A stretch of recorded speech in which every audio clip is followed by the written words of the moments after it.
All right. We're going to start the last session of two speakers with MikeRigby. So here it comes, building on one great design gig after another, from the Chase to Pentagram and to True North in the UK, to Lander and Moon in Australia. Mike has moved from one end of the world with funny-sounding English speakers to another with funnier-sounding English speakers, where he has formed a wicked band of misfits that include fellow creative directors Chris Doyle and Chris McLean at Interbrand Australia, where they have been producing highly entertaining and sophisticated work for corporations, cultural institutions, and nonprofits through great typography, clever writing, and simple ideas. Mike is our last speaker with a British accent. Thank God. Or an Australian accent, whatever he may have after living in both places. Either way, you're still stuck with my accent for a little bit longer. Please welcome MikeRigby.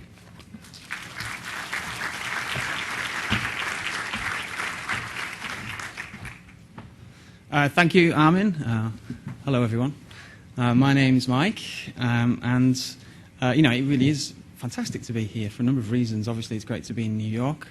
But I think the best reason is that we're here talking about branding, and I was just talking to Diego, who runs the blog, and he was just saying that branding, it doesn't really have a home. Even in our own industry, it kind of feels misunderstood and undervalued, I feel. And so I guess thanks to Armin and Bryony, not just for inviting me to speak, but for creating this, as Howard said. That's why we're all here, isn't it? To talk about something that we believe in and that we're passionate about and that we feel is interesting and valuable. So thanks very much to those guys, and thank you for coming. So as Armin says, my name's Mike. I'm from Interbrand Australia, and we are a very eclectic bunch of people. So here's the guys in the studio, all wearing the Interbrand red. Apart from the guy bottom left who kind of forgot his top and is hiding behind a red bag. Hoping no one will notice. So just kind of blowing his cover, sorry about that. But yeah, so we're a very young company, and I guess that shot there comprises everyone from writers to strategists, designers, interior designers, digital designers, managers, graphic designers, and it's a wonderful place to work, and I consider myself very fortunate to work with them every day. So hopefully I can do them proud this afternoon. So I guess the first thing that I want to tell you about myself is that I absolutely love my job. And I don't just necessarily mean working at Interbrand. I mean being a designer. And I think that's because it's probably never really felt like a job at all. To Massimo's point, it's something that you kind of feel. And I think, to me, it's kind of like an intrinsic part of my being now, something that I couldn't necessarily switch off. Even if I wasn't a designer, I think I'd still feel and think like a designer, and I guess see the world like a designer. In life, we have optimists, we have pessimists, and we have designers. So optimists see the glass half full, pessimists half empty, designers see the wrong-shaped glass.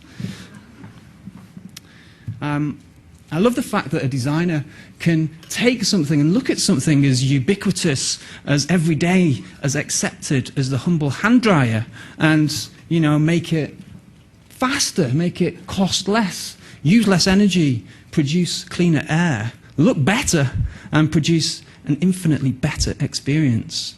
And I think the thing for me is whether you're designing a glass or a hand dryer, or as we do everyday brands, I feel that the ambition is always the same. And it's a search for new and better ways of doing things, to make things function better, communicate better, clearer. And that's a fantastic job to have when you think about it. That's our job, to make things better. And, I guess, for me, there's never been a more exciting time to be a designer. We live in an era, of exponential progress and technological advancement. It's incredibly exciting. But it's also an era, of unprecedented financial, health and environmental crisis as well. So it's never been a more important time to be a designer either. And I guess that brings me to today. So I'd like to talk very, very briefly about my own, design education and why I first fell in love with design, and some of the principles that I was taught at university that I still carry through into every project today. obviously I would like to talk about branding, but I guess I would like to talk about big branding and actually how big branding is really difficult. It's incredibly complicated and very hard, but also incredibly rewarding. I'd like to also talk about, I guess, the shift that has happened, not only just in branding, but I guess in the creative industry over the last 10 years, where we've, I guess, kind of slightly re-evaluated the role of design and what design can do. And then I'd like to share one case study. I don't want to make this too much about Interbrand, but I would love to talk to you a little bit more about the Alzheimer's Australia project. Not necessarily the creative part, but the story behind the work, the strategy, and some of the results. And then just end on a few final thoughts, I guess, behind some of the principles behind some of the brands that we've created. So it all started here for me in the cold and cloudy north of England, and I studied graphic design at the University of Central Lancashire, which is in Preston. So it's not much to look at from the outside, but inside a whole new world opened up to me. And I was kind of introduced to design as problem solving for the first time. We were fed on a diet of ideas, ideas, ideas. We were taught the power of reduction, the economy of the idea. Simplicity above all else. And it was interesting to hear Howard talk so passionately about the importance of simplicity. Communication, not decoration. So to me, before I came to university, I thought design was about, colour and drawing. And I guess for several reasons, this was just an incredibly exciting time, an incredibly interesting time to be a student. It was around about the year 2000. And there were two publications that really, I guess, inspired me and shaped my thinking more than most. The first was an international best-selling book on branding. You all know it, of course, in the logo. And I guess it lifted the lid on some of the more unscrupulous, cynical, and probably, downright harmful behaviours of some of the world's biggest brands. The second wasn't a book, but a manifesto. I'm sure you all know this as well. Originally written in the 60s by a British designer, and then rewritten and republished by Adbusters in the year 2000. And, so both asked some pretty tough questions. So, is design merely a tool of consumerism? Are we just tools of consumerism? Are we just here to shift more product to sell cat food and toothpaste? Or can it be something a little bit bigger than that? And both called for designers, to use the creativity for bigger things, for social good. And it kind of acted as a bit of a rallying cry. And the industry united, all of these magazines, I remember this vividly, produced and printed that manifesto simultaneously in the same issue. And to me, as a design student, this was incredibly exciting stuff, and really inspiring. And I guess that was the first time I realised that there was much more to being a designer than I'd ever imagined. And Massimo, it was interesting, fantastic to hear you say that you feel like you're on some kind of design mission. And, that's kind of the first time that I felt that as well. It's really exciting. So, after graduation, first job, very quickly turned into my first brief. And I remember, first of all, shitting myself. And I was sent off by my creative director to go and pick up the brief. And so I had to meet the client as well, so it was doubly scary. And it was a really cool brief, actually. It was a new art gallery. It was only very, very small. But the brief was design a new logo for an art gallery to be called Art Lounge. And I remember meeting the lady who owned the gallery and asking her to summarise, what the gallery was about. And she just said, look, it's not just a place where you can buy art. I want it to be a bit of a social hub where you can go and you can have a coffee and you can talk about art. And so I went away and I spent 2, maybe even 3 weeks just drawing logo after logo after logo after logo until I came up with this, which is dated very badly. But the idea is that basically 2 artists' palettes talking to one another. Terrible typography, I know. This was another project by a friend of mine who's a creative director at Interbrand Melbourne, Oliver Maltby. And it was for an environmental housing project called Leaf Street. So a lovely idea, very clever. There was another one of mine, which was a friend of someone who worked at the Chase, who just wanted a logo for his key-cutting business. And I guess this was me trying to apply that simplicity to its extreme, no typography, no Photoshop, just literally 2 keys laid on top of each other to look like a pair of scissors. Finally, another one of Oliver's, which was a marketing company called 3 Core Values, which he very cleverly shortened to 3CV. So there were our first few projects, and relatively successful. Each won creative awards, design awards, etc. And I felt quite excited, quite pleased with myself. As far as I was concerned, I was doing a good job. I was making a name for myself in the industry. But the only problem was 2 years later, they'd all failed. So Art Lounge on the left, unfortunately, went out of business because it just turns out that it just wasn't a viable place to have that gallery. There just wasn't the interest. Leaf Street didn't generate the interest it needed to get off the ground.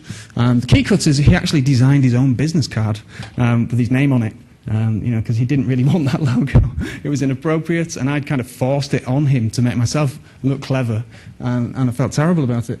And then 3 core values over here, they couldn't agree on the direction of the business, so they actually split up and the business dissolved. So I guess, it was quite depressing, actually, because I cared about these people. I'd met the clients, and I felt pretty terrible about it.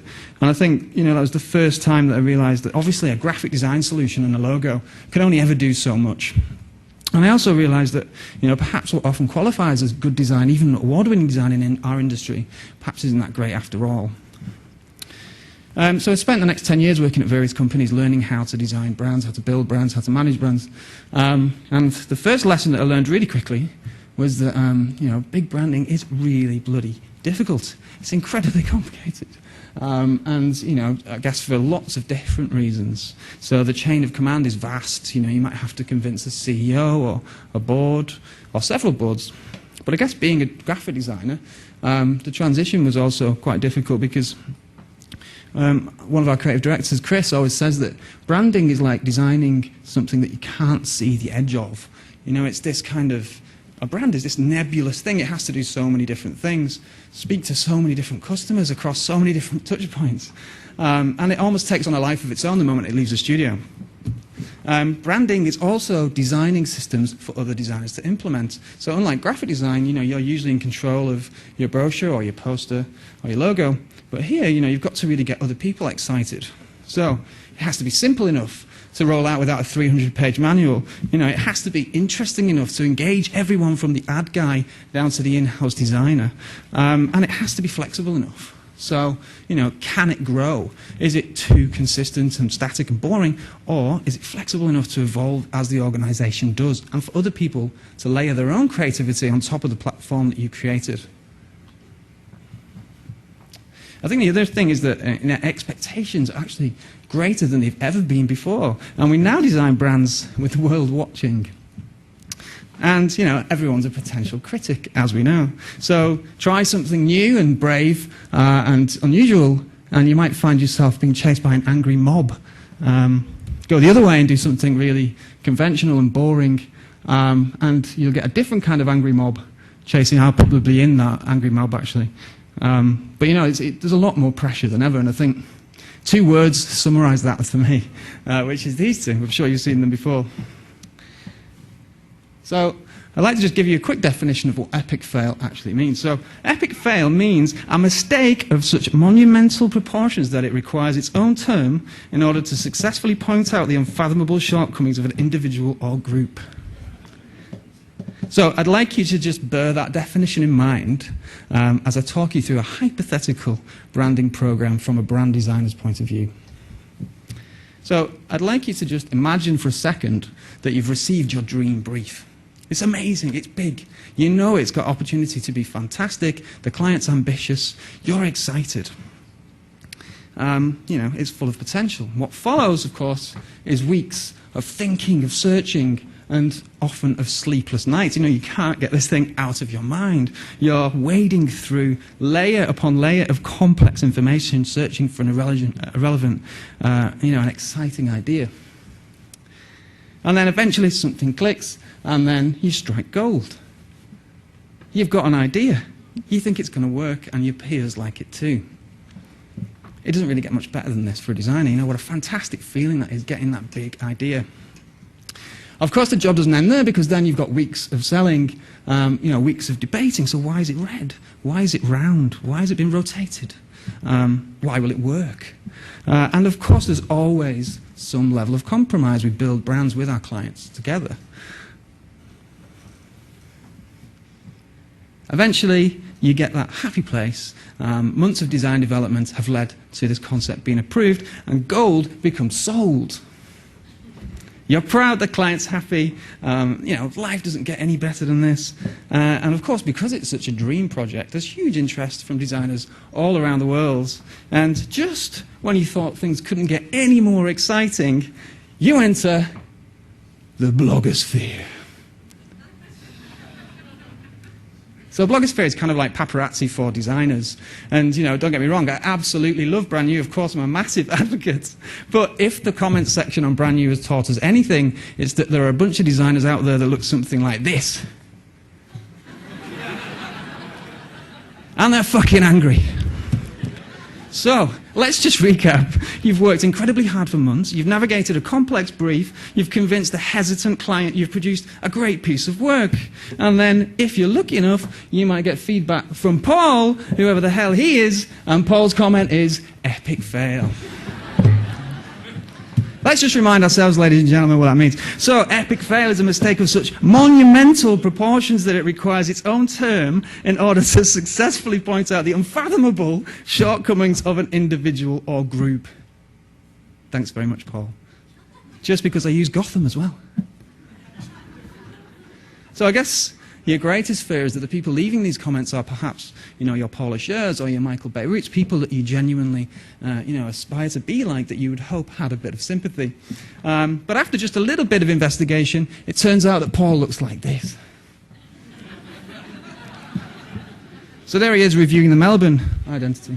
If you're lucky, you might get feedback from some of Paul's friends. So here we go. So Katie just threw up in her mouth a little. There's another Paul there that says, oh dear. And then Lester, I can't judge it until I see it as a favicon. These are all genuine comments, by the way.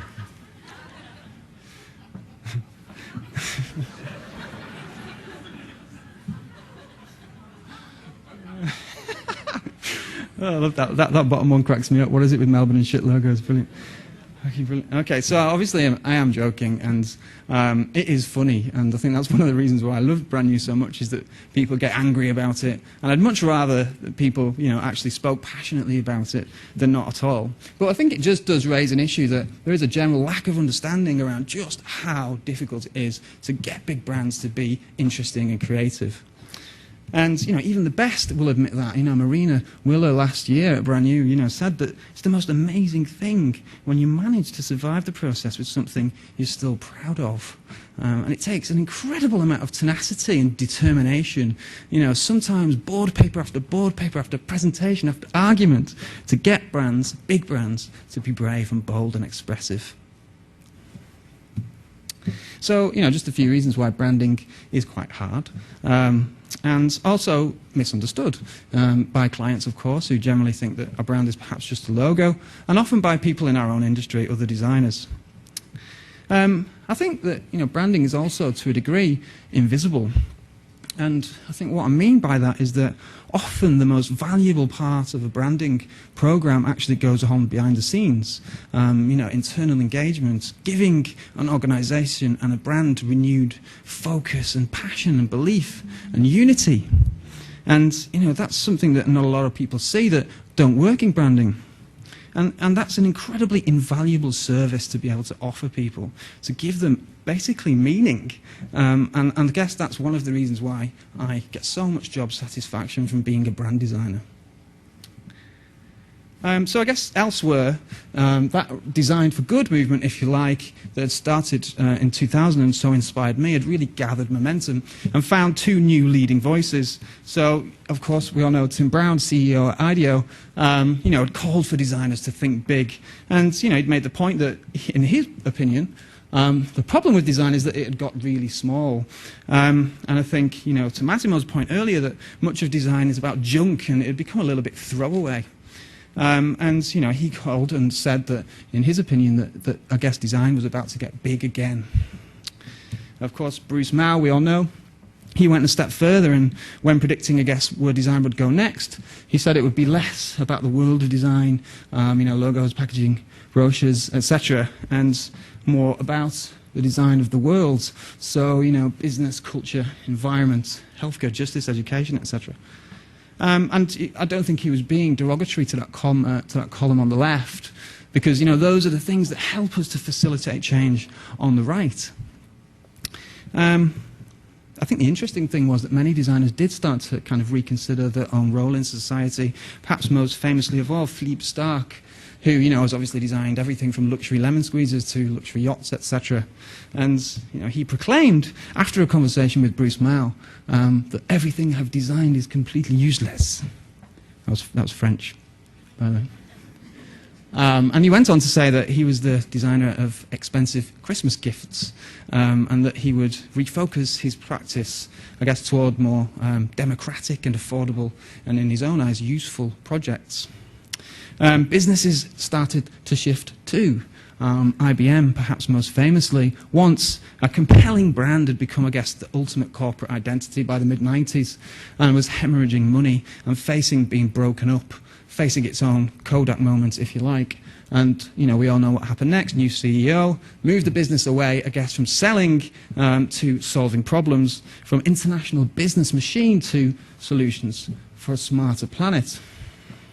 And I guess alongside and with the aid of the creative partners, branders, writers and strategists, completely reconfigured the business toward a higher purpose. And I guess it was against this backdrop of really great work and really interesting ideas that I joined Interbrand Australia about 2.5 years ago and joined a great team of about 10 at the time. So Interbrand have, I guess, the philosophy globally that brands have the power to change the world, which sounds, I guess, quite grand and I guess quite aspirational, but I honestly think it's a fairly logical statement, to be honest, because if anyone has the power to change the world, then surely it is big business. They have the capabilities, they have the money, they have the people, they literally have the power to impact change on the world. They just need the inclination. And I guess that's where we can help. Locally, we work incredibly collaboratively. This is a brand definition for New Theatre. And we work with our clients in rooms like this. And we build strategy and definitions together with writers and designers and managers. And working in this way, is great. It really works for us. It's incredibly fun and collaborative, and it's much more efficient, we find.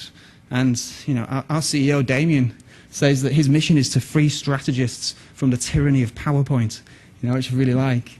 I guess the obvious difference is that only one person can work on a PowerPoint deck, whereas anyone can walk around this room and contribute at an appropriate level. So, we've helped to, I guess, change big businesses in Australia, like Telstra, which is Australia's largest brand. It's big telco. And it's similar to IBM, I guess. It was very corporate, it's a little bit boring. And we transitioned it from this world of blue, if you like, to embracing life in full colour. And I guess put the idea of human connection at the heart of its brand. We also work with medium-sized businesses. This is a recent rebrand. This is the old logo. So this is Bookworld, which is actually owned by Penguin Books. It's just bought all of Border's websites, basically. So this was the old logo that they created, and we got involved. The positioning was a world of choice, which is pretty generic. So Massimo's just got a call. That's all right. Busy man. And so we had a very simple idea, which was born out of this, really. So have you ever wondered where the characters go when you close the page? The answer is they go to Bookworld, which is where books come from. So you can see that the B there is, slightly reminiscent of a book, and the little W sticking out at the bottom. But again, as I say, like a brand isn't a logo, and I guess this was just a real interesting starting point here. And what we decided to do was to literally create Bookworld. So we can divide this brand into landscapes and places. So you can go and visit, Crime City or Horrorville, or you can go to politics, for instance. And it gives us a really interesting premise for creating a brand round.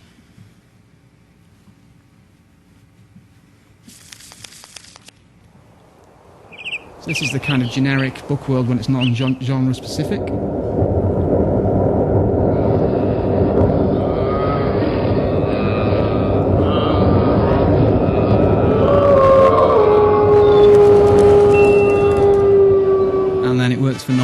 too, so this is politics.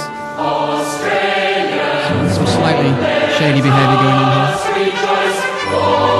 You've got to watch your back.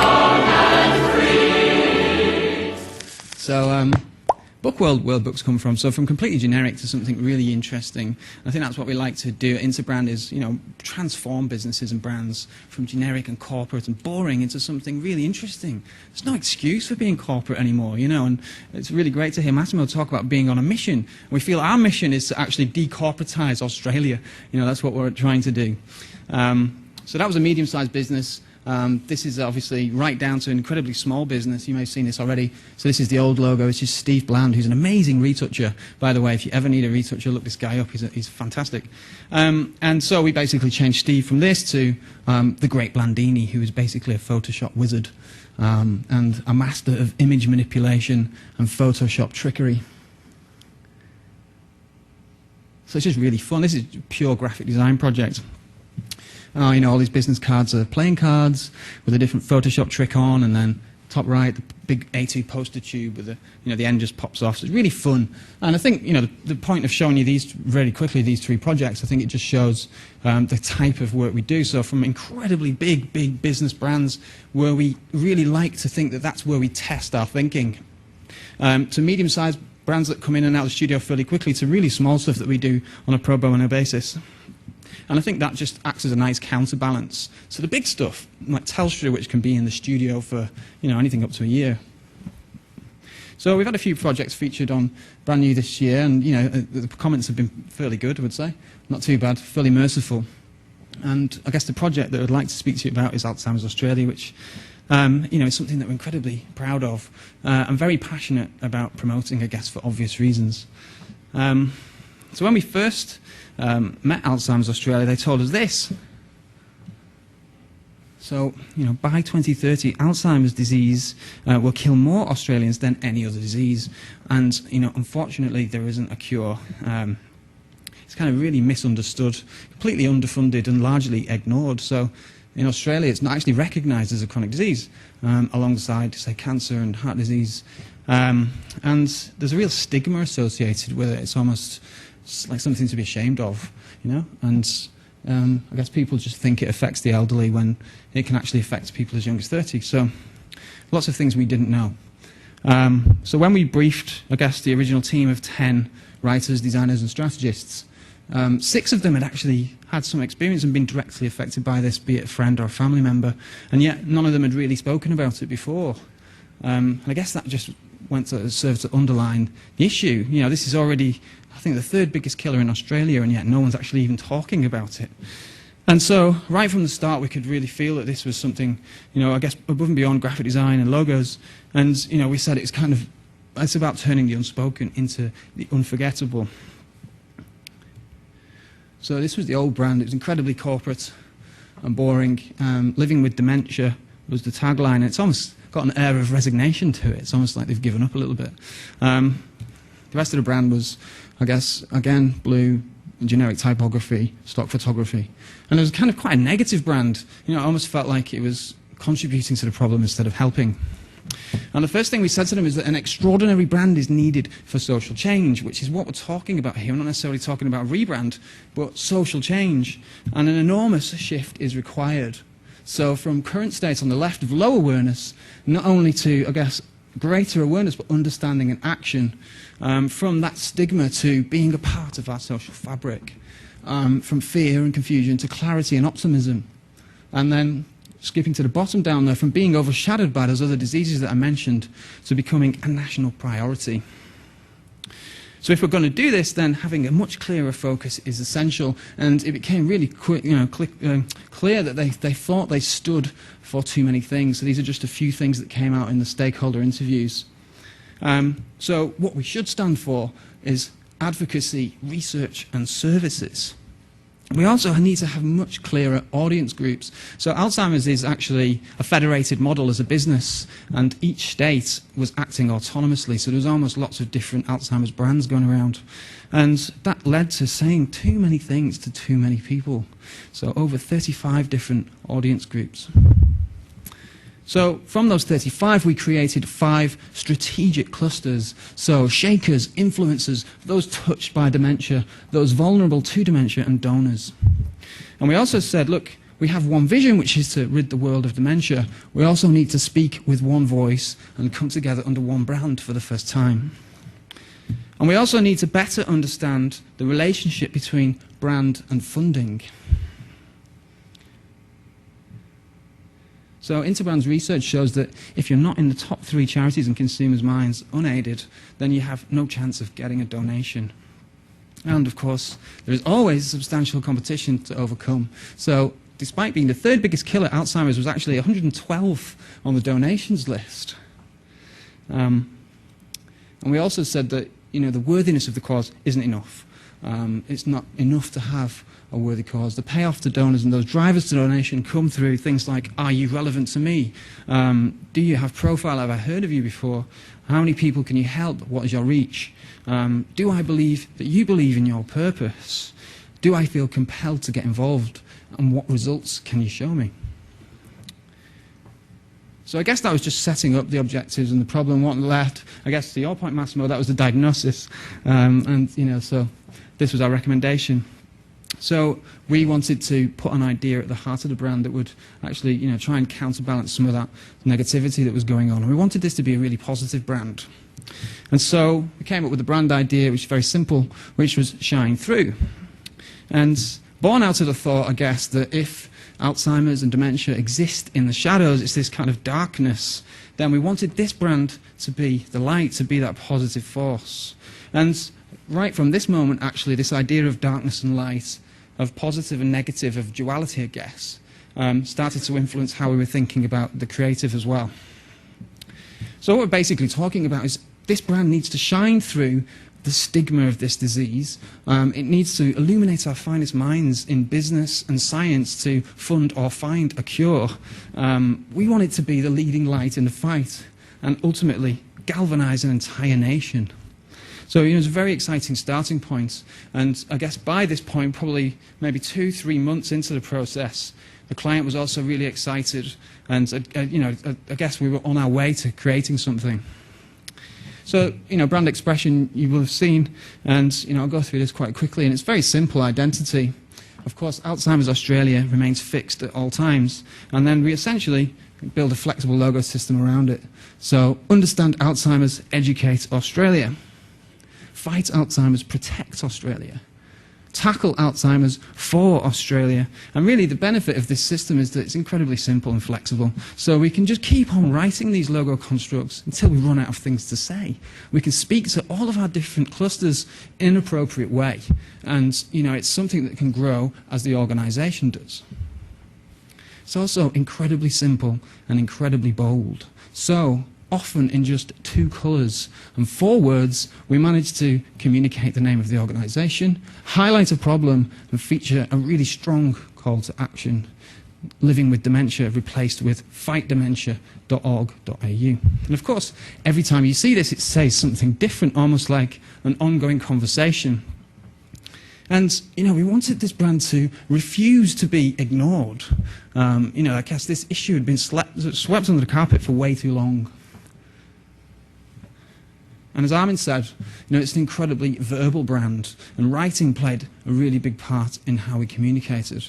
And, that lightness and dark also played out in every decision we made. So Alzheimer's disease causes difficulties with speech, but that doesn't mean we shouldn't talk about it. And when you start to talk about it, that's when you start to normalize it and, I guess, start to reverse that stigma. Alzheimer's disease causes problems with memory, but that doesn't mean we should forget about it. Alzheimer's disease is incurable, but that doesn't mean we can't find a cure. So, yes, we have some really negative things to say, but we always back that up with something incredibly positive and empowering, something you can actually do about it. It's a brand that is kind of born to be merchandisable. Yes, these are real, Armin. And, Pins are real, yeah, we made those ourselves, yeah.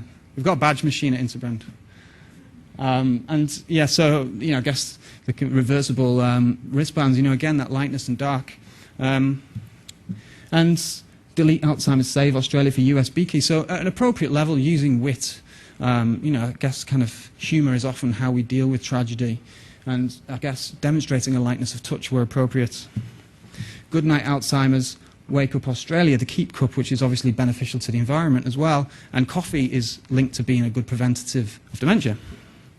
And I put this up because we're in discussion with Priceline to produce a Healthy Minds range, which is a co-branded product. And I guess the point is that we weren't just mindlessly slapping this logo on merchandise. It was a case of either something that was beneficial or something that would generate new revenue streams for the charity. These were some T-shirts that we produced for launch, and you can see the icon there in the middle, which has, again, that duality at its heart. So you've got the fist for the fight, and then the heart hidden in the palm of the hand.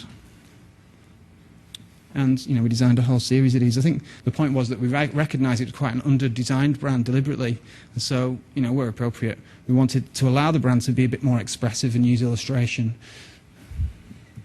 The app, which was actually the best-selling app in Australia, we didn't develop the app, but we just designed, the skin for it. And you can donate, but you can also do kind of brain-teasing puzzles and things, and it will give you a diagnosis of brain age. The badges. No brand complete without a badge. And I only put this up really because it was also designed to try and be really customizable. So you can see, Ben is fighting Alzheimer's for Australia, Joe smashing Alzheimer's, serving Australia. And the interesting thing was when we were presenting this internally to all Alzheimer's staff, it was amazing how many people almost instantly came up and started suggesting their own logo ideas and what they wanted to do with it for their particular part of the business. And I think that's when you're onto a good idea. And we carried that idea through into all business cards, so everyone at Alzheimer's can say whether they're fighting or tackling or supporting or whatever. This is the CEO, Glenn. So at this point in the process, I think we presented, this is obviously just a snapshot, but we presented this probably 17 or 18 times to 6 different boards across every state in Australia. We presented it to people that were actually suffering from dementia, and everyone, I guess, from the caretaker to carers or the CEO, anyone that was interested and wanted to say. And I think what was interesting was, and this is what I meant about the invisibility part, is that that culture was really united and excited behind this. So it wasn't just a case of letting them know what was going on, which is obviously important. It was including them in the process and letting them know that this was something that they could help create. And so after, I guess, probably 6 to 8 months, we were actually ready to take this fight outside of the organisation. And that kind of created its own problem, because we were kind of like, how do we launch this brand? It's like, we haven't really done anything like this before, and every idea also kind of seems a little insignificant. And then actually the client came up with this fantastic idea, which was, well, why don't we organise a protest rally and take this fight straight to the government to try and get this recognised as a chronic disease, which is what we did. So the Interbrand team that worked on the project, we all drove up and joined hundreds and hundreds of other people to march on Parliament House in Canberra. So this is just a short video, just I guess illustrating what happened that day.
I'm fighting for my father-in-law. I'm fighting for my grandfather. I'm fighting for Bobby and Bobby's mum. I'm fighting for my father. I'm fighting for Dominic Catanzariti.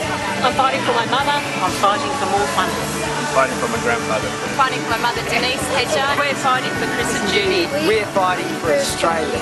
We're fighting for Australia. Oh, Hey, we're fighting for Australia.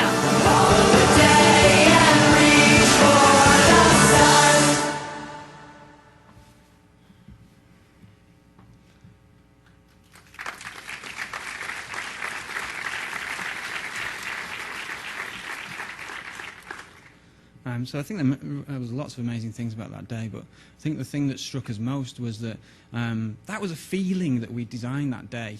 You know, it started with our client in our studio with our team, talking about what we wanted this brand to feel like, what its attitude was, and it was tangible. You could feel it on that day, you know. Maybe some of you are even feeling it now.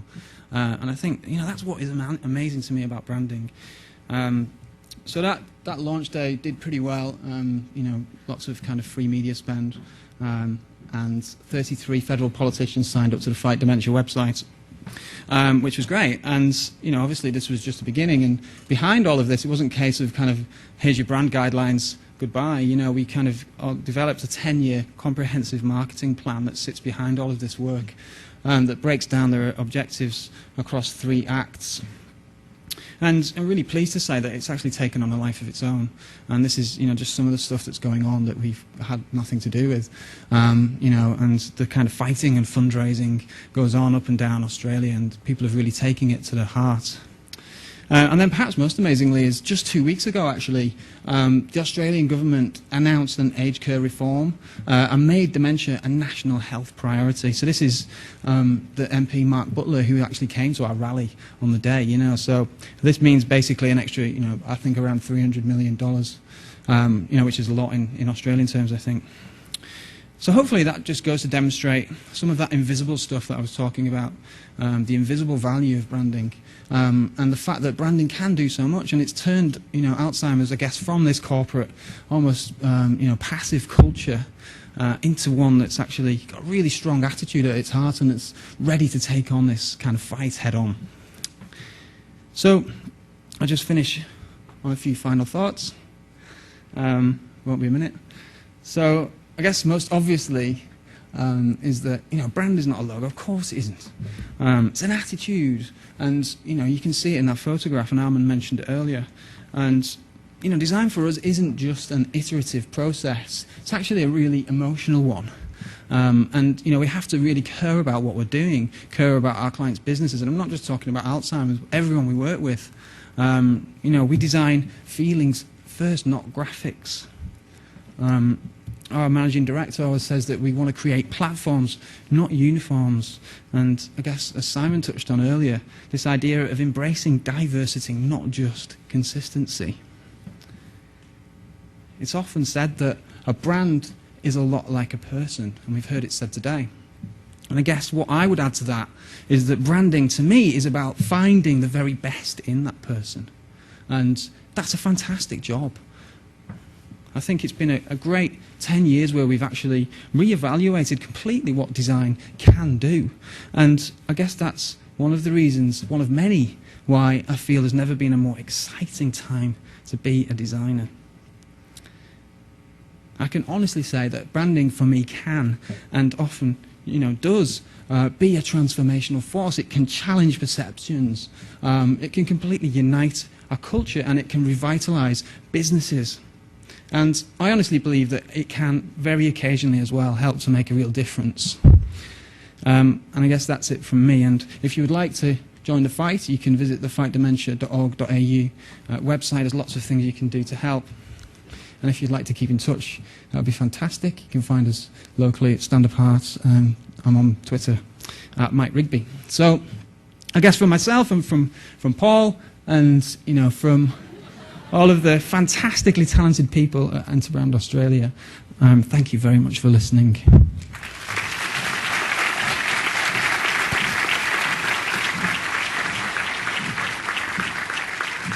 I have to say, if I was your client, I'd probably buy anything you sell to me because you are extremely thorough and you are very good with explaining every single piece of thought. I appreciate that. Thank you. We don't really have time for questions, as you probably noticed, but I do have. I was wondering one little thing. You know, you described or defined epic fail quite nicely, but I also used the word interesting to define the opposite. When you rebrand something and you want to make it interesting, how would you define interesting? Well, I think, we always use the word expressive, actually, at Interbrand. When we're talking to clients, you know, there's, like I was saying earlier, I don't think, well, I guess it's a case-by-case basis, depending who you're working with. But with Telstra, for instance, it was all based on explaining it and rationale and logic, as Howard was saying earlier. So there was a real business problem to fix with Telstra, and being corporate was actually contributing massively to their downfall because they couldn't appeal to younger audience groups, which is essential for a telco. And, you know, if you look at kind of brands, you know, that were up earlier from Miles, like Tata Docomo, you know, in the emerging nations of telcos, and Oi, you know, another Wolf Ollins project, incredibly interesting, expressive telecommunications companies. So there's lots of different ways that we can convince clients to be more interesting, but it always has to be based on sound rationale. First and foremost, this makes sense for your business, as opposed to this will look cool. And then it's also reinforcing that with examples, not just your own, but from across the world, and usually from new things that are going on, you know, in their particular sector. Very good. Well, thank you. Thank you.